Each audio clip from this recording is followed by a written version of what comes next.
Esta mensagem que você ouvirá agora foi ministrada em um dos nossos cultos, realizados na Igreja Presbiteriana Renovada Independente de Arapongas. Esperamos que você seja edificado através dela. Que Deus abençoe você e a sua família.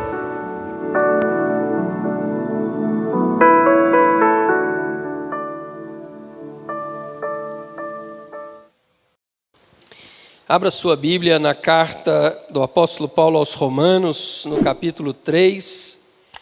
Nós vamos ler do verso 21 até o verso de número 24. Carta do apóstolo Paulo aos Romanos, no capítulo 3, dos versos 21 ao 24.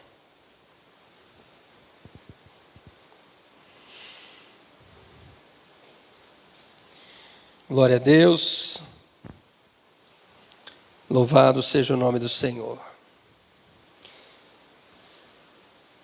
Amém, irmã Mercedes está com a gente, Deus abençoe, alegria.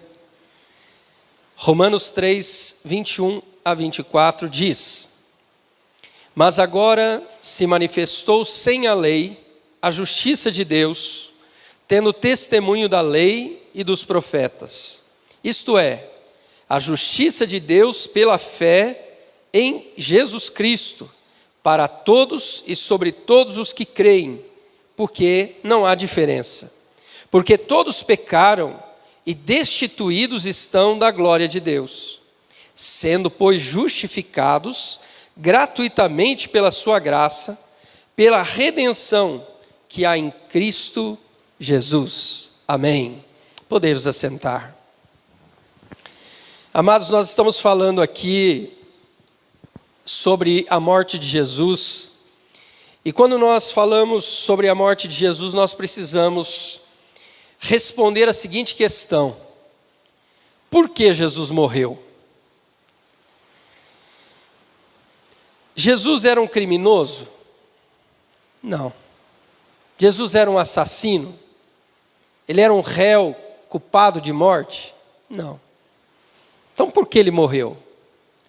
Jesus morreu por um acidente? Jesus morreu por um engano? Jesus morreu por uma fatalidade? Não. Nós já vimos aqui que Jesus morreu porque ele veio a este mundo para cumprir um plano. Para cumprir um plano de salvação para a humanidade. E este plano, ele havia sido feito antes da criação do mundo. E Jesus veio à terra e para cumprir este plano de salvação, ele precisava atender alguns requisitos, algumas exigências da justiça de Deus para com o pecado da humanidade. E é por isso que Jesus morreu. E quando nós falamos sobre isso, irmãos, nós vamos ver que esses requisitos ou essas características que envolvem a morte de Jesus, elas trazem resultados na vida do homem, da humanidade. Nós já falamos aqui sobre duas dessas características. A primeira delas é a remissão. Quando nós falamos aqui sobre remissão, nós falamos sobre um resgate. Remissão quer dizer um resgate pago para alguém escravo. E nós vimos que o homem, a humanidade, ela é escrava do pecado. Mas Jesus veio para pagar, para comprar esse resgate, para que aqueles que creem nele possam ser libertos da escravidão. Mas a segunda característica é a palavra revivificar. Nós fomos revivificados, nós nascemos de novo. Essa é a palavra, nascer de novo. E a Bíblia nos diz que esse novo nascimento é quando o velho homem morre para que possa nascer e viver um novo homem. Então é preciso morrer o velho para que possa nascer o novo. Este renovo, este novo nascimento, ele se dá através daqueles que creem em Jesus. E hoje nós vamos falar sobre a terceira característica. Então nós já falamos sobre remissão, nós falamos sobre a vivificação ou regeneração, e hoje nós vamos falar sobre justificação. O que é justificação? Justificação, irmãos, vem da palavra grega dikaioses. Esta palavra, este termo, é um termo de um julgamento judicial. E ele não significa tornar alguém justo, mas declarar alguém justo. Então, justificação é uma declaração de que alguém é justo. Essa palavra dikaioses, ela deriva de uma outra palavra, irmãos, do grego também, que é dikaiô. Essa palavra dikaiô diz tratar alguém como justo. Então veja que justificação é uma declaração de Deus dizendo que nós somos justos. É uma declaração afirmando que somos justos. Agora, justificação então é um ato único que aconteceu no momento em que cremos em Jesus, e este ato é o ato no qual Deus declara justos aqueles que creem em Jesus.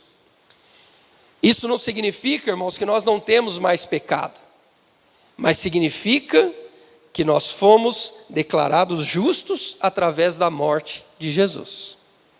Esta é a diferença. Então, quando alguém fala sobre o termo justos na Bíblia, né, que somos justos, somos esse termo justificados, somos declarados justos. Ainda temos pecado, ainda falhamos, porque João disse na sua carta: aquele que disser que não tem pecado é mentiroso. Todos nós pecamos, mas nós fomos declarados justos por Deus, através do sacrifício e da morte de Jesus. Então vamos entender um pouquinho mais aquilo que a Bíblia nos ensina acerca da justificação. Nós lemos aqui em Romanos capítulo 3, 23, a palavra dizendo: todos pecaram e destituídos estão da glória de Deus. Ou seja, se toda a humanidade pecou, toda a humanidade transgrediu a lei de Deus, toda a humanidade se tornou culpada para a condenação. E quando alguém desobedece a Deus, quando alguém transgride a lei de Deus, esse alguém, ele está debaixo da ira de Deus. É isso que a Bíblia nos ensina. A Bíblia diz em Romanos 1,18: porque do céu se manifesta a ira de Deus sobre toda a impiedade e injustiça dos homens. Os homens, a partir do Éden, a partir do pecado dos nossos primeiros pais lá no jardim, a humanidade estava condenada à morte, por causa da ira de Deus. O nosso Deus, irmãos, é um Deus santo, um Deus justo, e Ele não se conforma com o pecado. Ele não aceita o pecado.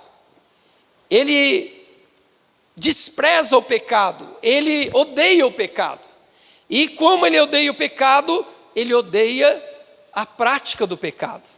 Então, aqueles que vivem na prática do pecado, aqueles que transgridem a lei de Deus, eles se tornam alvos da ira de Deus. Ainda em Colossenses, no capítulo 3 e verso 6, o apóstolo Paulo confirma essa palavra dizendo: por estas coisas vem a ira de Deus sobre os filhos da desobediência. Os filhos da desobediência, ou seja, todos aqueles que são filhos de Adão. Toda descendência de Adão que desobedeceu primeiro, se tornaram alvos da ira de Deus, por causa do pecado. Ainda em Efésios, no capítulo 2 e no verso 3, a palavra diz: éramos por natureza filhos da ira, como também os demais. Ou seja, nós encontramos aqui na Bíblia, irmãos, várias passagens dizendo que aquele que transgride a lei de Deus, aquele que desobedece a lei de Deus, ele está debaixo da ira de Deus. E a ira de Deus é uma ira que tem consequências eternas. Deus, quando disse para Adão e para Eva no jardim: olha, não comam deste fruto, porque no dia em que vocês comerem dele, vocês morrerão. Deus não estava falando com eles apenas da morte física. Deus estava falando para eles de uma morte muito mais grave, que é a morte eterna, a morte espiritual. Então, quando transgredimos a lei de Deus, nós estamos debaixo da ira de Deus. E o que a ira de Deus traz? Condenação. E essa condenação não é uma condenação temporária, é uma condenação eterna. Mas graças a Deus, irmãos, porque Jesus veio. E Jesus veio para mudar essa situação. E o apóstolo Paulo, escrevendo na sua primeira carta aos Tessalonicenses, no capítulo 1 e no verso 10, ele diz que Jesus Cristo nos livrou da ira futura. Todos nós estávamos debaixo dessa ira, mas Jesus Cristo veio para quê? Para nos livrar dessa ira. E como isso se deu? Aqui entra a justificação. Como aconteceu esse livramento da ira futura para cada um de nós que cremos em Jesus? A justificação, então, irmãos, ela é explicada na Bíblia, como aconteceu esse ato de justificação, e nós vamos ler em Filipenses, no capítulo 2 e no verso 8, que a palavra de Deus diz assim, falando sobre Jesus: e achado na forma de homem, humilhou-se a si mesmo, sendo obediente até a morte, e morte de cruz. Veja que a palavra que destaca aqui é a palavra sendo obediente até a morte. Jesus, irmãos, ele veio a este mundo, ele cumpriu o plano e o propósito estabelecido, e ele foi obediente até a sua morte. Jesus viveu aproximadamente por 33 anos na terra, e a Bíblia vai dizer que em tudo ele foi tentado, mas ele não pecou, ele não desobedeceu, ele não transgrediu a lei de Deus. Aí nós vamos entender, irmãos, a justificação, porque todos os homens pecaram, todos transgrediram, todos nasceram da desobediência de Adão, mas Jesus não. Jesus, ele foi concebido pelo Espírito Santo, e Jesus, durante toda a sua vida na terra, os seus 33 anos de vida, a Bíblia diz que ele não desobedeceu a voz de Deus. Mas a Bíblia diz mais, na carta aos Hebreus, no capítulo 4 e verso 15, a Bíblia diz também que Jesus em tudo foi tentado, mas sem pecado algum. Em tudo foi tentado, mas sem pecado algum. Assim como nós, diz Hebreus, a carta aos Hebreus, assim como nós ele foi tentado. A Bíblia diz que no início do ministério de Jesus, Jesus foi levado pelo Espírito ao deserto e foi tentado por 40 dias e 40 noites. E Jesus não cedeu à tentação do diabo. Jesus venceu as tentações. Depois Jesus foi tentado durante a sua vida, a sua caminhada, a amar as coisas do mundo e abandonar o plano do Pai. Mas Jesus, em todo tempo, ele estava convicto do seu propósito aqui na terra. E ele diz: importa fazer a vontade do meu Pai que está nos céus. No momento da sua morte, Jesus, antes de ser preso, ele está lá no Getsêmani, e ele está orando, e ele ora dizendo: Pai, não seja a minha, mas a sua vontade. Veja, irmãos, que Jesus, durante toda a sua vida, ele estava sendo tentado ali na morte, a recusar. O corpo dele estava sendo tentado, ele estava orando: Senhor, se for possível, passa de mim. Mas não seja a minha, mas a sua vontade. Em toda a vida de Jesus, irmãos, ele foi tentado a pecar. Mas ele em tudo não pecou. Em tudo não houve nele pecado algum. Ainda a carta de Paulo, a segunda carta de Paulo aos Coríntios, no capítulo 5 e no verso 21, a Bíblia diz assim: aquele que não conheceu o pecado. Mais uma vez a Bíblia confirma que Jesus nunca pecou. Há doutrinas, irmãos, liberais querendo insinuar que Jesus tenha pecado durante a sua vida aqui na terra. Mas a Bíblia é verdade, a Bíblia é verdadeira, a Bíblia é fiel. E a Bíblia afirma e confirma que em momento algum da sua vida, Jesus pecou. A Bíblia está dizendo que ele não conheceu o pecado. E aqui diz: aquele que não conheceu o pecado, Deus o fez pecado por nós. Ou seja, Deus o fez sacrifício pelo pecado, por nós. Ele foi oferecido em sacrifício pelo pecado, por nós. Para que nele fôssemos feitos justiça de Deus. Isso é justificação. Alguém que não desobedeceu, alguém que não pecou, alguém que não saiu dos planos e propósitos de Deus, ele morre, levando consigo a culpa dos pecadores. Isto é o ato da justificação. Jesus, sem pecado, levou sobre si os pecados da humanidade. Nós vamos encontrar isso, essa afirmação, lá no livro do profeta Isaías, no Antigo Testamento, no capítulo 53 e no verso 6, a Bíblia diz assim: mas o Senhor fez cair sobre ele. Aqui a Bíblia está falando, mas Deus fez cair sobre Jesus a iniquidade de todos nós. O Senhor fez cair sobre ele os pecados de todos nós. Ainda em 1 Pedro, no capítulo 2 e verso 24, a Bíblia também diz: ele mesmo levou em seu corpo os nossos pecados sobre o madeiro.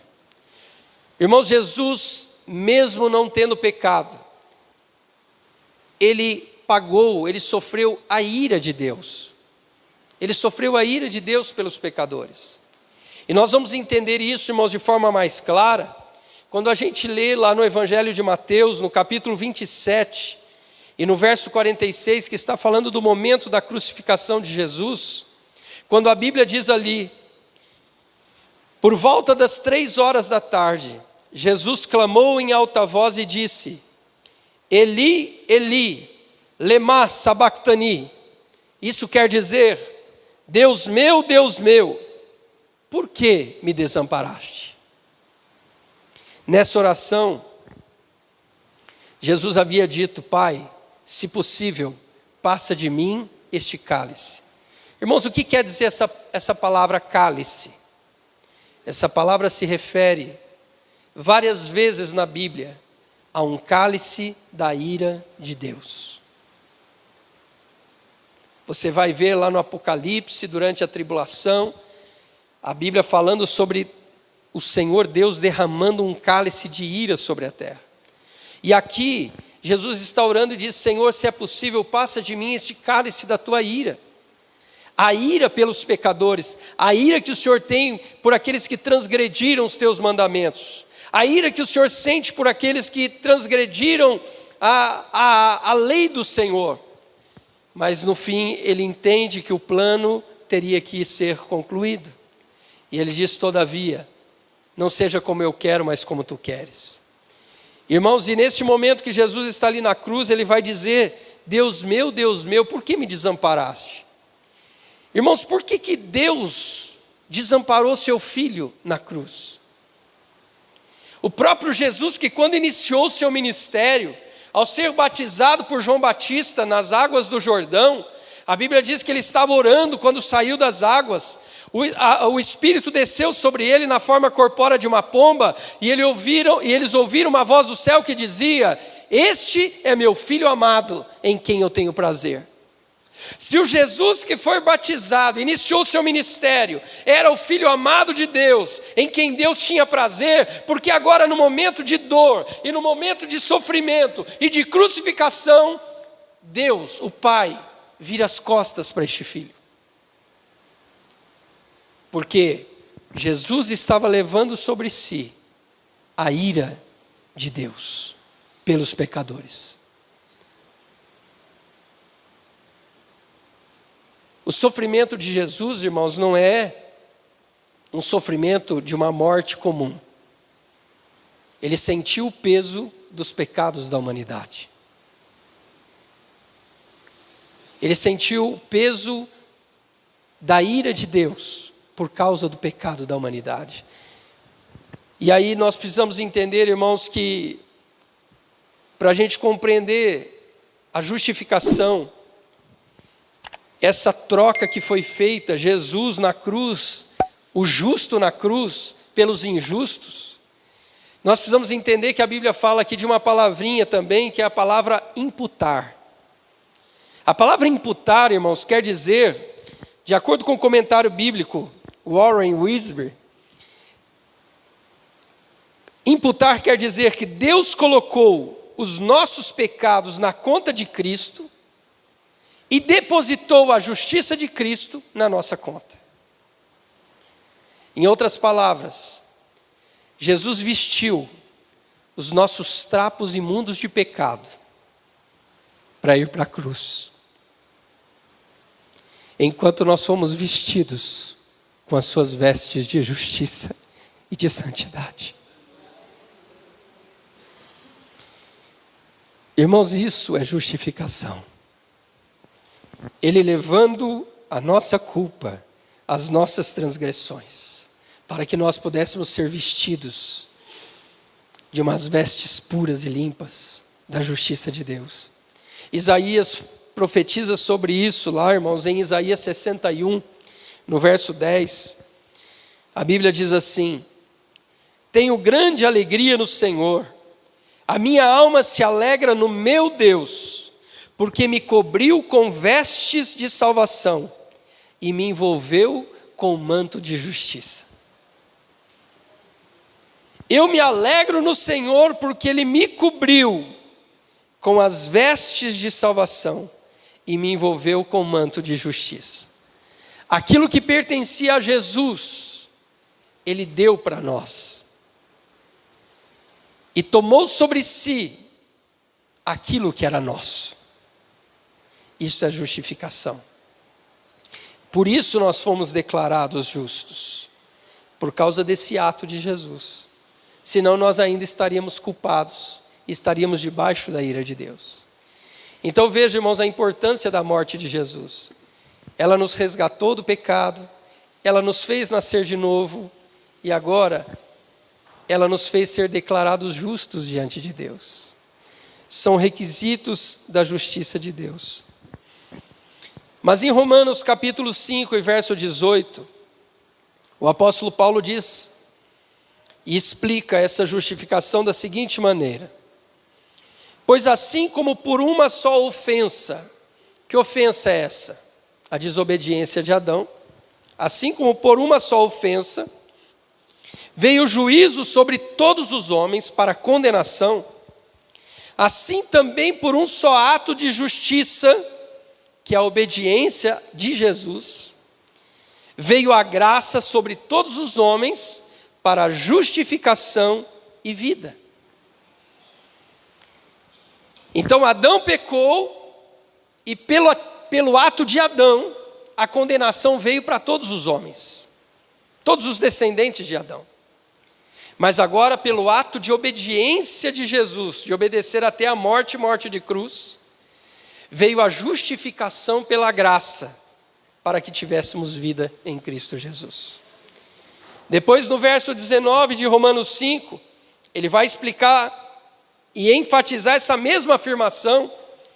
Paulo vai dizer: pois como pela desobediência de um só homem, Adão, muitos foram feitos pecadores, assim pela obediência de um, Jesus Cristo, muitos serão feitos, aqui a palavra é declarados, nomeados, justos. Pela desobediência de Adão, toda a humanidade se tornou pecadora, mas pela obediência de Jesus, muitos, ou seja, todos os que creem em Jesus, são declarados justos. Todos os que crerem em Jesus podem ser declarados justos. Irmãos, e isso é a garantia de que nós estaremos no reino de Deus. É por isso que a gente diz que a salvação, ela vem através de Jesus, pelo ato de Jesus, e não pelos nossos atos. Em 1 Coríntios 6, nos versos 9 e 11, Paulo diz assim: não sabeis, irmãos, que os injustos não hão de herdar o reino de Deus? Então, se nós não fôssemos considerados e declarados por Deus justos, O que a Bíblia está afirmando é o quê? Que nenhum de nós entraria no reino de Deus. Nenhum. Mas depois Paulo, ele vai citar aqui vários atos de injustiça dos homens.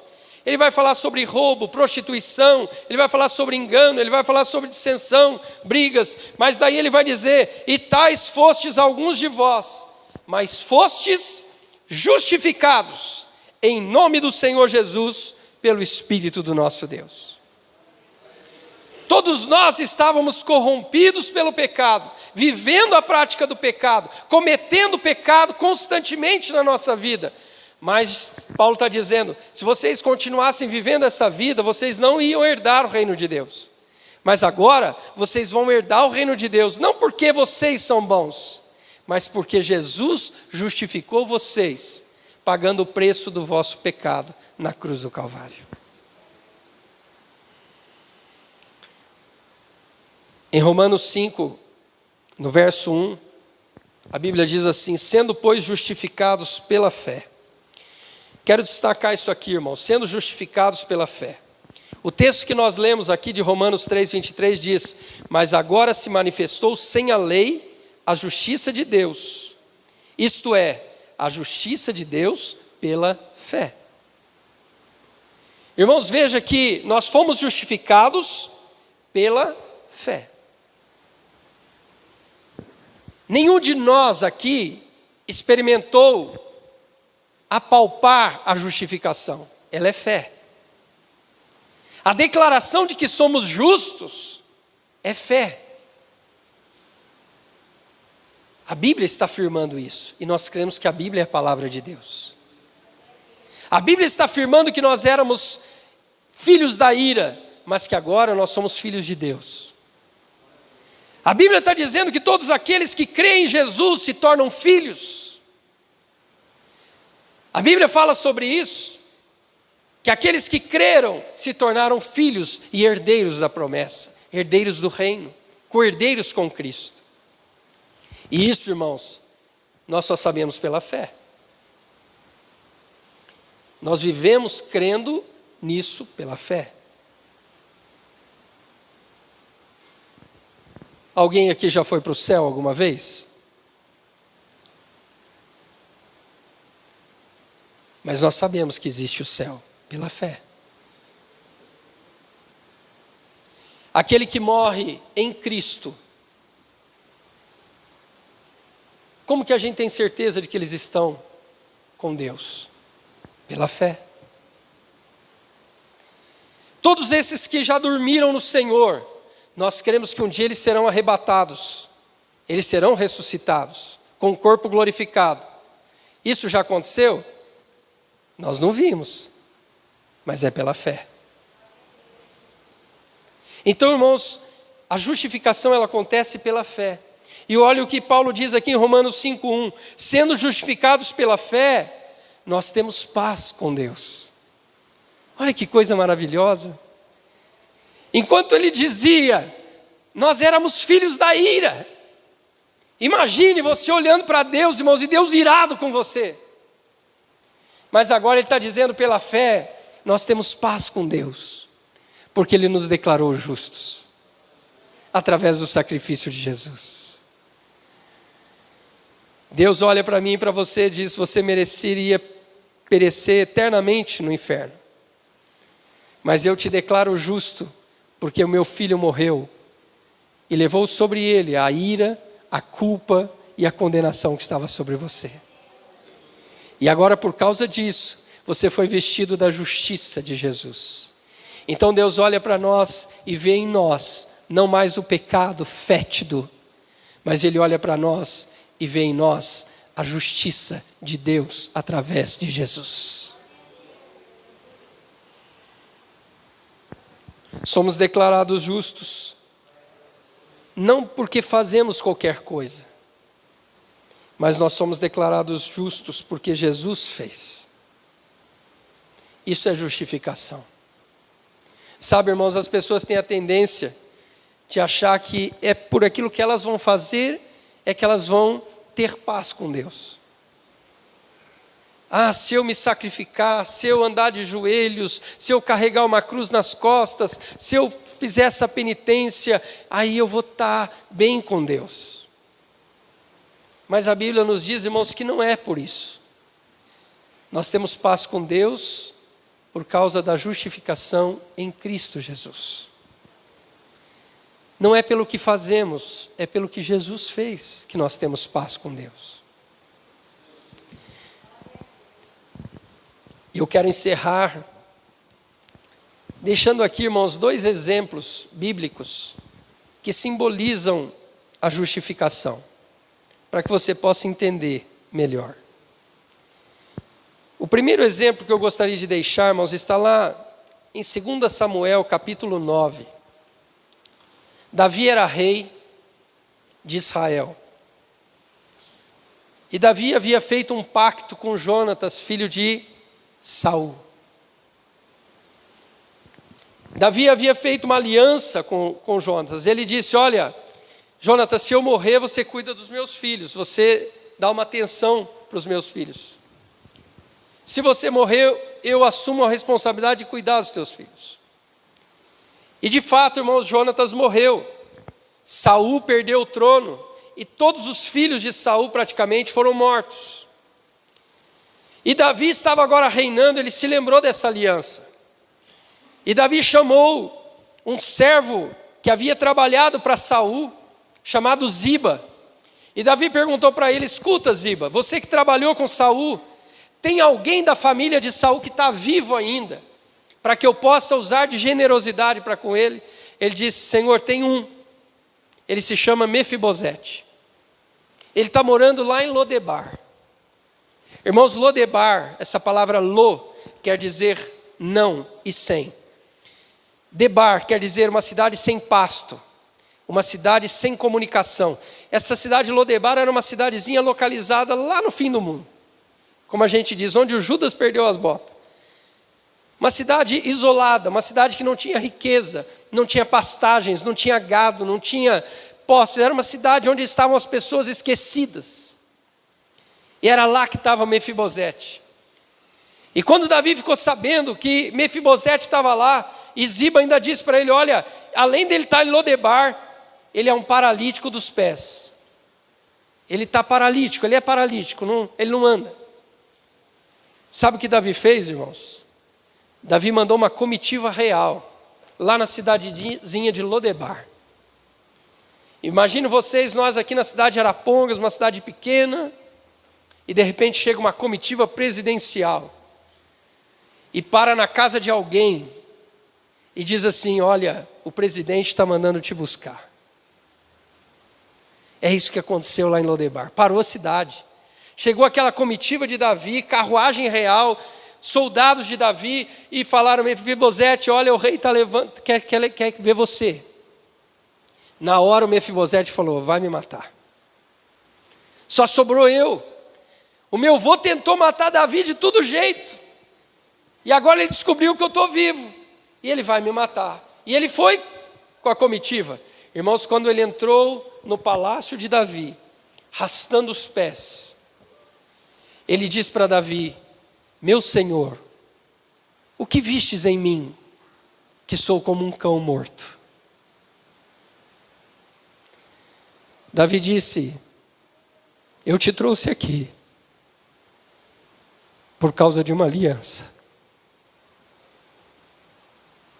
Uma aliança que eu fiz com teu pai Jonatas. Eu agora estou restituindo para você todas as terras que eram do seu avô Saul. Vai ser tudo teu de novo. E você vai se sentar comigo na minha mesa. E você vai comer comigo os manjares do rei. Irmãos, isso é justificação. Mefibosete era digno de morte. Ele era neto de um rei que perseguiu Davi e que tentou matar Davi de todo jeito. Agora Davi está no trono e Davi podia dizer: agora eu vou me vingar. Só falta esse Mefibosete, manda matar esse rapaz. Eu quero me vingar de toda a perseguição de Saul. Mas ele disse: não. eu vou declarar ele justo. Eu não vou declarar ele culpado e condenado de morte, mas eu quero declarar ele justo. Aí, irmãos, a Bíblia diz que ele recebeu os bens, as propriedades, e ele se assentava à mesa do rei como um filho do rei. Isto é justificação. Nós havíamos caído no pecado. O pecado nos deixou marcas no nosso corpo, na nossa estrutura física. Mas Deus mandou Jesus, o que Ele tinha de mais precioso, vir nessa terra do esquecimento. E Ele veio morrer por nós. E Ele veio dizer para nós, por causa da minha morte, por causa dessa aliança de sangue, vocês vão se assentar comigo um dia na minha mesa, como filhos. Filhos da graça e não mais filhos da ira. Filhos da bênção e não mais filhos da maldição. O segundo exemplo, irmãos, que eu quero deixar, está no Novo Testamento, lá no Evangelho de Mateus, no capítulo 22. A Bíblia ali conta, Jesus conta a parábola das bodas. E a Bíblia diz ali que um rei deu uma grande festa, um grande banquete, por causa do casamento do seu filho. E ele mandou convite para várias pessoas, foram convidadas. E quando chegou a data da festa, ele mandou seus servos dizer para os convidados: olha, podem vir porque o banquete já está servido, a mesa está posta e vocês são bem-vindos. Mas a Bíblia diz que aqueles convidados não quiseram ir. E o rei então disse para os seus servos: então saiam pelas ruas, pelos valados, vão para os cortiços da cidade e tragam bons e maus.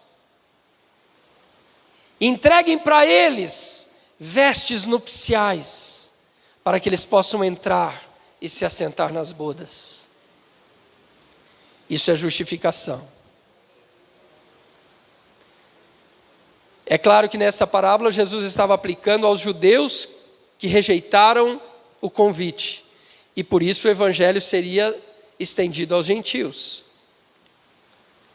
Mas aplica-se também a pessoas que rejeitam o evangelho, rejeitam o convite, mas aqueles que creem em Jesus e o recebem como seu Senhor e Salvador, sendo maus ou bons, eles recebem vestes nupciais para poderem entrar nas bodas do Cordeiro.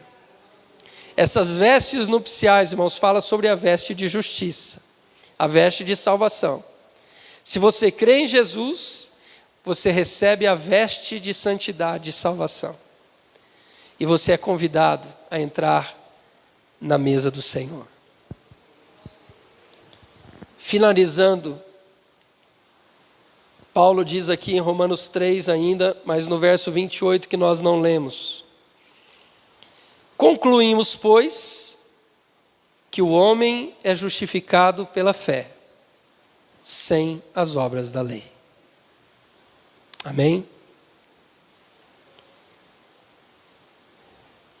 Eu creio, irmãos, que cada um de nós tem passado a entender um pouquinho mais e a valorizar a morte de Jesus.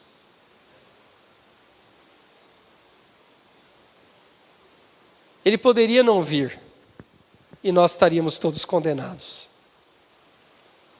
Ele poderia não morrer e nós estaríamos no inferno.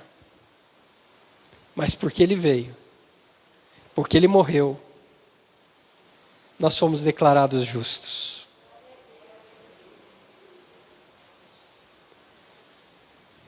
Feche os seus olhos. Eu gostaria que você olhasse um pouquinho para dentro de você. Talvez hoje ainda, você tenha entristecido o Espírito de Deus com tua atitude. Uma palavra, uma atitude, uma ação. Não sei. Essa semana, quantas vezes você já entristeceu o Espírito de Deus? Quantas vezes nós magoamos o Espírito Santo? E nós poderíamos, irmãos, estar condenados. Mas agora, pela fé, eu quero que você tome posse da justificação. Você ainda tem falhas, eu ainda tenho falhas. Mas a Bíblia diz que nós já fomos justificados através da obediência de Jesus. Ele obedeceu para justificar nós que somos tão desobedientes. Ele derramou seu sangue para sermos declarados justos, mesmo com todos os nossos pecados. Vamos nos colocar em pé.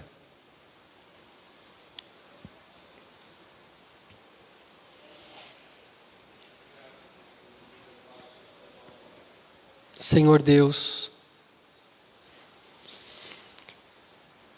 nos prostramos diante da Tua presença nesta noite, reconhecendo, Senhor, as nossas fraquezas e limitações, reconhecendo, Senhor, os nossos pecados, as nossas culpas e as nossas iniquidades. Mas a Tua palavra diz, Senhor, que o castigo que nos traz a paz estava sobre Cristo na cruz. E pelas pisaduras dele, nós fomos sarados. Senhor, foi através do sacrifício de Cristo que nós fomos declarados justos. Porque o justo levou sobre si a ira que deveria cair sobre os injustos. Aquela cruz, Jesus, era nossa.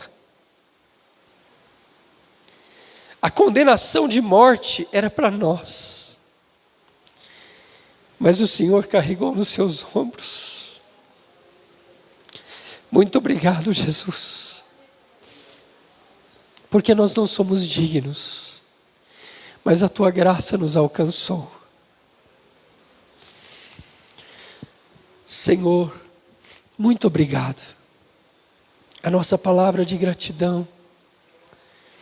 A nossa palavra de gratidão. Obrigado, Jesus, por este sacrifício. Obrigado, Jesus, por sofrer tudo isso em nosso lugar. Obrigado, porque hoje nós temos a certeza de salvação. Temos a certeza de que não estamos mais condenados. A palavra nos diz, portanto, agora nenhuma condenação há para os que estão em Cristo Jesus, que não andam segundo a carne, mas segundo o Espírito. Pai, já não pesa mais nenhuma condenação sobre nós, porque Jesus já pagou o preço. E nós fomos declarados justos. Obrigado, Senhor.